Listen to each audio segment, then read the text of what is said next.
இலங்கைக்கு இந்திய ராணுவத்தை அனுப்பி அங்கே தனி ஈழம் அமைக்க நடவடிக்கை எடுப்பேன் என்று நான் சொல்கிறேன்.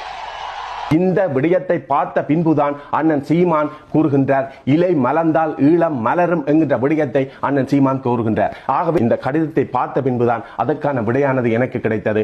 அண்ணன் சீமான் வேண்டுமென்றோ அல்லது பிரச்சாரத்துக்கு நிதி வேண்டிக் கொண்டு தன் சுயமாகவோ அந்த கட்சிக்கு ஆதரவு வழங்கவில்லை. எமது ஈழத்தமிழர்களுக்காக எமக்காக ஆதரவு தருகிறேன் என்று சொல்லிய ஜெயலலிதா அம்மையாருக்கு எங்களது விடுதலை புலிகளினுடைய ஆதரவின் பிற்பாடுதான் அண்ணன் அவர்கள் அந்த கருத்தை முன்வைத்தார் என்பதில் இந்த கடிதமானது விளக்கி கூறுகிறது என்பதை நான் உணர்ந்து கொண்டேன். ஆகவே இந்த கடிதத்தை உங்களுக்கு சில வரிகளை நான் வாசித்து காட்டுகின்றேன், நீங்களே பார்த்து தெரிந்து கொள்ளுங்கள். நடுவ பணியகம் அரசியல் துறை தமிழீழ விடுதலை புலிகள் 2009 4ஆம் மாதம் 26ஆம் தேதி.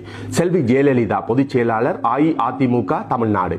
நேற்று சேலத்தில் இடம்பெற்ற அஇஅதிமுகவின் தேர்தல் பரப்புரை கூட்டத்தை ஜெயா தொலைக்காட்சியில் பார்த்தோம். எமது தலைவர் பிரபாகரன் உட்பட தளபதிகள் எல்லோரும் அதை பார்த்து மகிழ்ச்சியும் உற்சாகமும் அடைந்தார்கள். 7 கோடி தமிழக மக்கள் குரலாக அம்மாவின் குரல் ஒலித்ததை கண்டு எல்லா கவலையையும் துன்பத்தையும் மறந்து மட்டற்ற மகிழ்ச்சி அடைந்தோம். இதற்காக அம்மா அவர்களுக்கு தலைவர் அவர்கள் தனது நன்றியினையும் வாழ்த்துக்களையும் உடனடியாக தெரிவிக்குமாறு கூறியிருந்தார். அத்துடன் எங்கள் எல்லோருடைய வாழ்த்துக்களையும் நன்றியினையும் தெரிவித்துக் கொள்கின்றோம். நன்றி. புலிகளின் தாகம் தமிழீழ தாயகம். ப. நடேசன்.